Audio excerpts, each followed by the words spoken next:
Hello, I'm Moira O'Neill, editor of MoneyWise, and today I'm talking to Job Curtis, manager of the City of London Investment Trust. We're going to talk about prospects for investors in 2018. Job, thank you for talking to MoneyWise. I wondered if you could tell me a bit about what you think the challenges are for investors this year. Well, we've had a very easy monetary policy in recent years with very low interest rates across the world, and we're beginning to see signs of increases. We've had one increase last year in the UK and several in the US, and so I think that's a challenge as interest rates start to go up and as also central banks stop buying bonds, government bonds, as they have been doing in recent years. And the other challenge I would highlight would be disruptive technology, companies such as Amazon coming into traditional areas of retailing, for example. And I think that's something we have to be aware of. Great. So the search for income is going to be a key theme, and your trust is providing income to investors. What are the prospects for income investing? Well, I think they're fairly good at the moment. You've got synchronised economic growth across the world, and growth not just in America and the UK, but also now in Europe, powering ahead, and also continuing in Asia Pacific. And this is a good backdrop for companies to both grow their profits and their dividends. So I'm quite optimistic about dividend growth at the moment, and certain sectors which have been in the doldrums from a dividend point of view are really bouncing back, like the banks and also the oil companies and mining companies. So overall, I think it's a good outlook for dividend growth of maybe mid-single digits going forward. Now, you're focused on the UK, and obviously we've got a key issue, Brexit at the moment, which many MoneyWise readers have singled out as something they're worried about. How's that going to affect investing this year?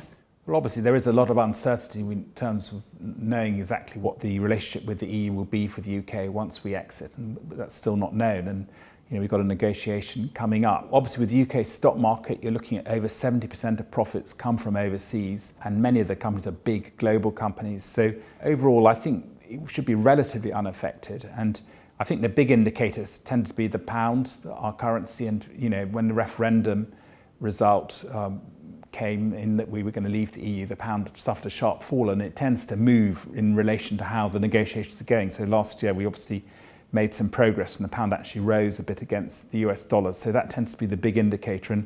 But actually, to the extent that the pound falls, that's quite good news for the many UK stock market companies, those companies which do have overseas earnings, because the earnings get in translation are increased by a fall in the pound. So it's quite complicated, but it's not all bad news for investors. In some respects, the stock market investments are a good place to be. So what levels of income can you get from the UK stock market?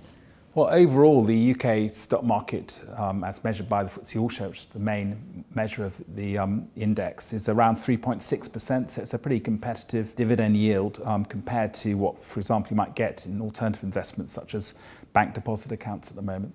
And do you think that's sustainable? Well, yes, as I was saying, I think the economic growth we've got out, across the world is very helpful for the big global companies that make up the index, and also the UK economy continues to grow at a steady pace, which is positive for the more domestic companies. And certain sectors like banks, for example, and mining are in a much better condition than they were a few years ago. So overall, I am quite optimistic about dividend growth going forward.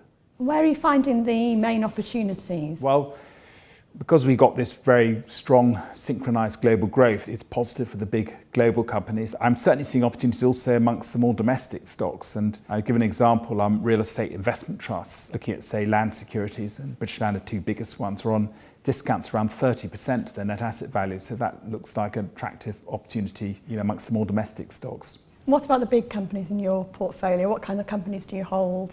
Royal Dutch Shell is our biggest holding. We also hold BP, we have HSBC, and Lloyd's in the banking sector in our top 10. But we like the consumer products companies, consumer staples. These are global companies like Diageo, Unilever, British American Tobacco, which have produced very consistent growth over the years and have got a lot of presence in emerging markets, where we see secular growth. So, it's a fairly diversified portfolio.